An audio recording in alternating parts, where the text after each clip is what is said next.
नमस्कार। आज की इस ऑनलाइन क्लास में आप सभी प्रिय प्रशिक्षुओं का हार्दिक स्वागत है। आज हम सब विद्यालय प्रबंधन में विभिन्न अभिकर्मियों की भूमिका भाग 2 का अध्ययन करेंगे। पिछले ऑनलाइन क्लास में हम सब ने विद्यालय प्रबंधन में प्रधानाध्यापक और शिक्षक की भूमिका का अध्ययन किया, उनके प्रशासनिक व्यवस्था तथा विद्यालयी शिक्षा में उनके महत्व को समझा। आज हम अन्य अभिकर्मियों की भूमिका पर प्रकाश डालते हैं। इसके अंतर्गत जो हमारा पहला है ग्राम शिक्षा समिति। प्राथमिक स्तर पर शिक्षा की गुणवत्ता के उन्नयन हेतु इस समिति का जो है निर्माण किया गया और जिसको हम शॉर्ट फॉर्म में VEC कहते हैं, जिसका फुल फॉर्म होता है विलेज एजुकेशन कमेटी। तो परीक्षा में कभी कभी आपका VEC का फुल फॉर्म भी एक नंबर के अंतर्गत पूछ लेता है, तो इसको भी आप लोग याद रखेंगे।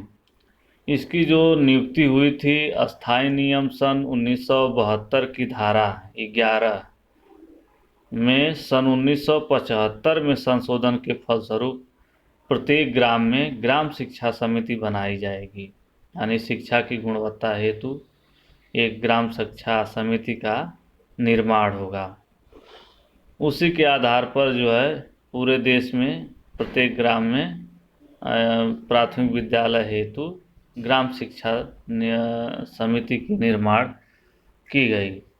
ग्राम शिक्षा समिति की संरचना अर्थात इसका स्वरूप कैसा होगा, तो इसमें कुल सदस्य संख्या आपके होते हैं 5, जिसमें ग्राम समिति का जो अध्यक्ष होता है, ग्राम शिक्षा समिति का अध्यक्ष, वह होता है आपका ग्राम प्रधान, और ग्राम शिक्षा समिति का सचिव जो है प्राथमिक विद्यालय का प्रधानाध्यापक होगा। इसके अलावा ग्राम शिक्षा समिति के अन्य सदस्य भी होते हैं जिनकी संख्या 3 होती है, और उन 3 संख्या में जो 3 संख्या होती है वो छात्रों के अभिभावक अथवा संरक्षक होते हैं, जिसमें कम से कम एक महिला का होना अति आवश्यक होता है। तो इसको आप ध्यान में रखेंगे कि जो 3 सदस्य हैं उसमें एक महिला जरूरी है। तो आप समझ गए कि जो ग्राम शिक्षा समिति में जो है कुल सदस्यों की संख्या आपकी 5 होगी, और इसका जो उद्देश्य होता है ग्रामीण शिक्षा के विकास का उन्नयन, यानी कि जो रूरल अर्बन में आपके प्राथमिक विद्यालय स्थापित हैं उनमें गुणवत्तापूर्ण शिक्षा कैसे प्रदान की जाए, गांव के सभी लोग साक्षर बन जाएं, उसी के उन्नयन हेतु इस समिति का निर्माण किया गया था। जो ग्राम शिक्षा समिति के कार्य हैं वो निम्न प्रकार से हैं। ग्राम पंचायत क्षेत्र में बेसिक स्कूल की स्थापना, उनका प्रशासन, नियंत्रण और प्रबंधन करना। अब जानते हैं RTE अधिनियम 2009 के अंतर्गत प्रत्येक 1 किलोमीटर पर एक प्राथमिक विद्यालय और प्रत्येक 3 किलोमीटर पर जो है उच्च प्राथमिक विद्यालय की स्थापना की संस्तुति की गई थी। उसी के तहत ये कहा गया है कि वो ग्राम में जो है अगर प्राथमिक विद्यालय नहीं है तो उनकी अनुशंसा जो है बेसिक विभाग को करे, और ग्राम पंचायत का प्रधान और वहाँ जो है प्राथमिक विद्यालय के निर्माण के स्थापना करने की संस्तुति करे। बेसिक स्कूल के विकास, प्रसार व सुधार हेतु किस प्रकार से योजना बनाई जाए उसको भी तैयार करती है ग्राम शिक्षा समिति। विद्यालय भवन का निर्माण, अगर प्राथमिक विद्यालय में भवन की संख्या कम हो, उसकी रखरखाव जीर्ण शीर्ण हो, उसकी मरम्मत का काम, अथवा क्या कमी है विद्यालय में, चाहे वो आपका शाला का निर्माण हो, किचन शेड हो, बैठक व्यवस्था हो, इन सब का ध्यान देना इस समिति का महत्वपूर्ण काम है। समय समय पर अगर भवन जीर्ण शीर्ण है तो नवीन भवन निर्माण की भी ये ग्राम शिक्षा समिति संस्तुति करती है। शिक्षा मित्र अथवा आचार अथवा अनुदेशक हेतु उपयुक्त अभ्यर्थियों के चयन का भी कार्य इसके अंतर्गत आता है। तालिका शिक्षा एवं विशिष्ट आवश्यकता वाले बालकों की शिक्षा के प्रति जागरूकता उत्पन्न करना भी ग्राम शिक्षा समिति का काम है, ताकि ग्राम का प्रत्येक बच्चा शिक्षा बिना अपव्यय और अवरोधन के ग्रहण कर सके।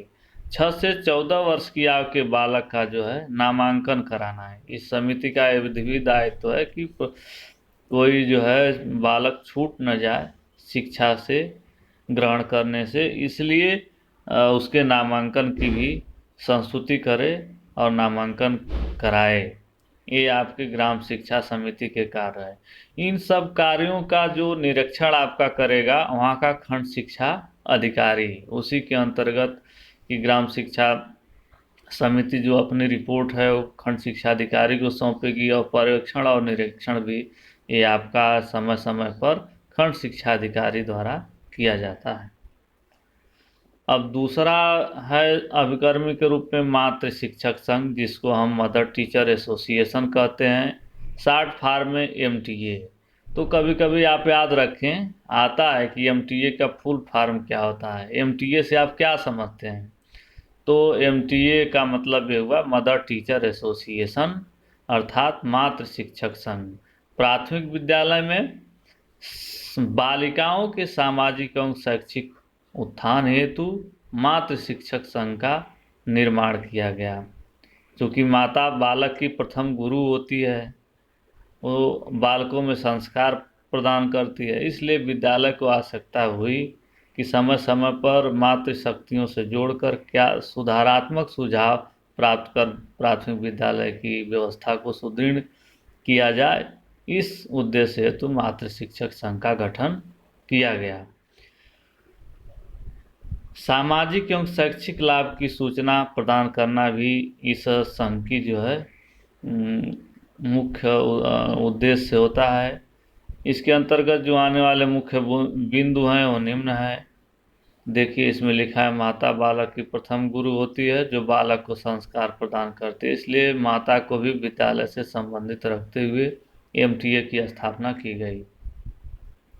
MTA संघ द्वारा माता में शिक्षा के प्रति जागरूक प्रदान करना होता है। महिला की उनकी शक्ति, अधिकार और कर्तव्य का भी ज्ञान कराया जाता है। बालिका एवं बालक में समान शिक्षा का भाव पैदा करना, अर्थात समानता पूर्वक शिक्षा। जो बालिका शिक्षा नहीं ग्रहण कर पाती हैं तो बालक के समान ही बालिका को भी शिक्षा प्रदान किया जाए, इसकी भी यह संघ संस्तुति करता है। यह मुख्य बालिका की सर्वांगीण विकास हेतु भी जो है ये मदद करती है। इसमें संरचना, कुल सदस्यों की जो संख्या होती है इसमें आपकी 20। तो पूछा जाएगा महत्वपूर्ण प्रश्न कि मातृ शिक्षक संघ में कुल कितने सदस्य होते हैं, तो कुल सदस्यों की संख्या आपकी जो होती है 20 है। अध्यक्ष माता अभिभावक में से चुना जाएगा। उपाध्यक्ष विद्यालय के प्रधानाचार्य तथा कक्षाध्यापक में से होगा। मंत्री अध्यापकों में से ही चुना जाएगा। उप मंत्री माता अभिभावक में से चुना जाएगा। कोषाध्यक्ष माता अभिभावक में से चुना जाएगा और शेष अन्य सदस्य होंगे। कुल सदस्य मिलकर के 20 होंगे। और यह जो है बालिका शिक्षा पर जो है प्रमुख ध्यान देती है यह संघ। मीना मंच एक महत्वपूर्ण एक यूनिसेफ द्वारा जारी की गई यह योजना है मीना मंच। तो आपसे पहले तो यही पूछ लेगा कि मीना मंच किसके द्वारा संचालित है, तो आपका उत्तर होगा यूनिसेफ द्वारा संचालित मीना मंच की स्थापना की गई, जो बालिका शिक्षा पर जो है महत्वपूर्ण ध्यान देती है। इसका भी उद्देश्य क्या है आपका, बालिकाओं को शिक्षा के प्रति जागरूक करना। देखिए, सरकार ने मीना मंच योजना का संचालन बालिकाओं को शिक्षा के प्रति जागरूक करने के लिए किया था। इसकी जो स्थापना वर्ष थी 1990 में कार्यक्रम मीना मंच की जो है कल्पना की गई। यानी मीना मंच की जब कल्पना आपसे पूछे तो वह 1990 में किया गया, स्थापना वर्ष इसका 1990 में। 1998 में इसको उच्च प्राथमिक स्तर पर लागू किया गया। 24 सितंबर 1998 में जो है ये पूरा जो है स्थापित हुई, भारत सरकार द्वारा अंगीकृत की गई। 2002 में यह क्रियान्वयन के लिए संस्तुति की गई और 2007 से प्रभावी है। 2009 में मीना की दुनिया कॉन्सेप्ट की संकल्पना की गई।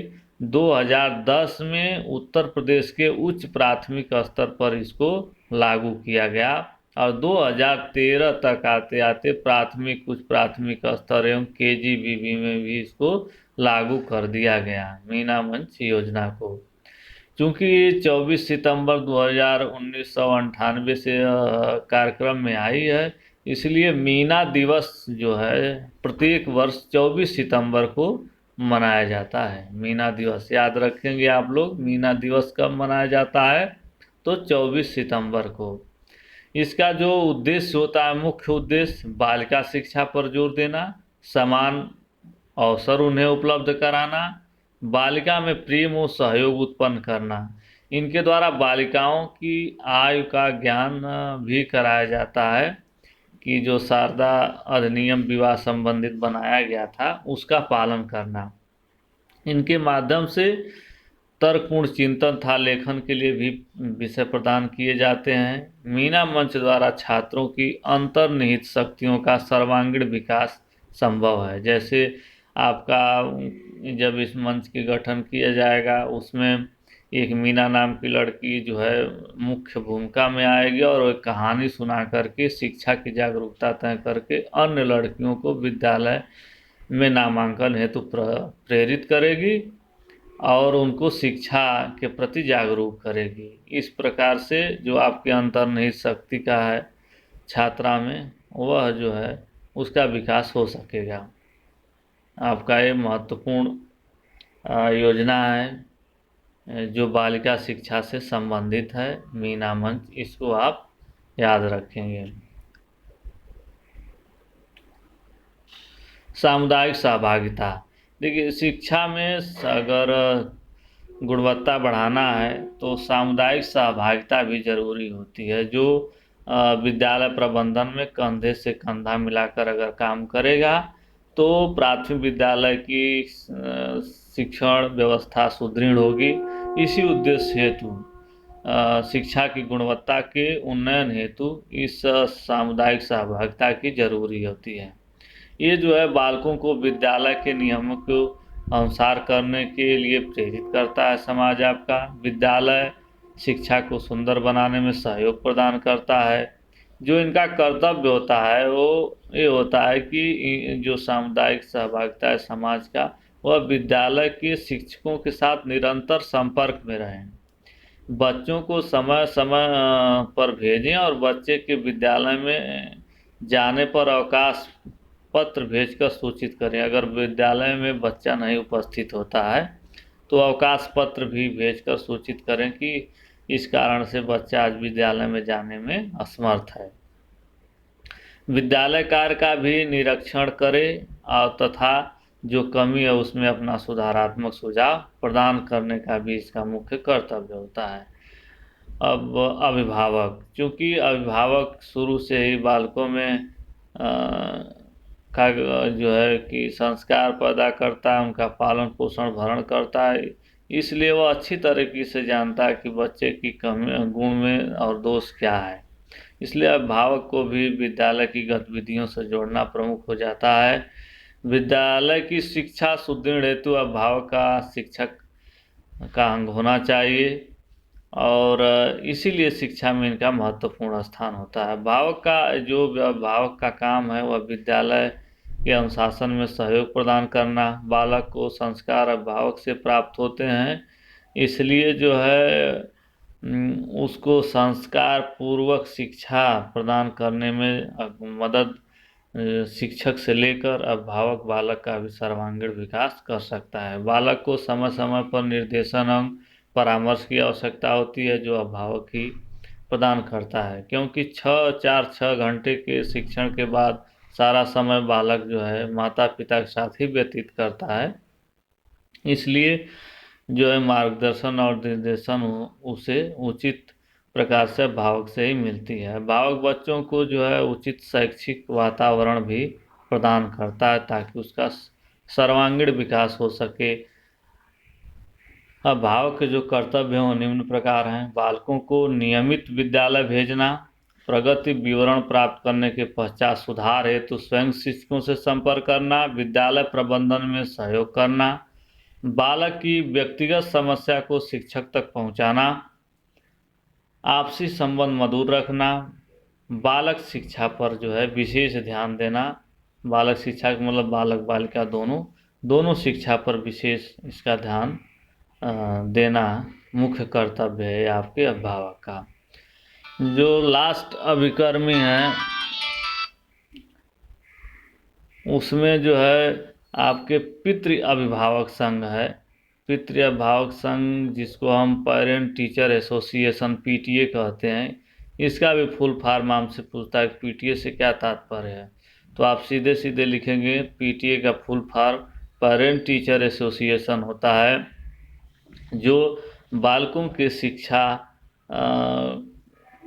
के सर्वांगीण विकास हेतु इसकी स्थापना की जाती है। विद्यालय प्रबंधन में सक्रिय सामुदायिक सहयोग प्रतिभाग सुनिश्चित करने हेतु शिक्षक अभिभावक संघ की अवधारणा की गई। इसमें जो अध्यक्ष होगा आपका अभिभावक होगा, सचिव प्रधानाध्यापक होगा, सदस्य विद्यालय में पढ़ने वाले 5 छात्रों के अभिभावक। आप याद रखेंगे कि जो है इसमें विद्यालय के पढ़ने वाले 5 छात्रों के अभिभावक होते हैं और एक सदस्य, एक अध्यक्ष। ये सदस्य हो गए आपके, एक सचिव और एक अध्यक्ष, कुल मिलाकर 7 आपके रहेंगे। विद्यालय में गांव के सभी बच्चों को प्रवेश करने संबंधी कार्य इसके हैं। विद्यालय में बच्चों को पूरे समय उपस्थित रखने संबंधी, पढ़ाई जाने वाली विषय वस्तु को कठिनाइयों को दूर करने संबंधी, विद्यालय की भौतिक संसाधनों को कमी को दूर करने संबंधी, बच्चों के पास लेखन आदि सामग्री की उपलब्धता संबंधी, ये सारे आपके जो कार्य होते हैं वो पितृ अभिभावक संघ का होता है, जिसको हम पेरेंट टीचर एसोसिएशन पीटीए कहते हैं। तो आज हमने एएमटीए, पीटीए, मीना मंच, ग्राम शिक्षा समिति, इन सारे अभिकर्मियों के बारे में अध्ययन किया जो विद्यालय प्रबंधन को सुदृढ़ बनाने में तथा शिक्षण व्यवस्था की गुणवत्ता के उन्नयन में कार्य करते हैं। हम आशा करते हैं कि आप सब इसका अध्ययन और इसको सुंदर ढंग से समझ गए होंगे। फिर अगले दिन नई विषय वस्तु के साथ मिलते हैं। धन्यवाद।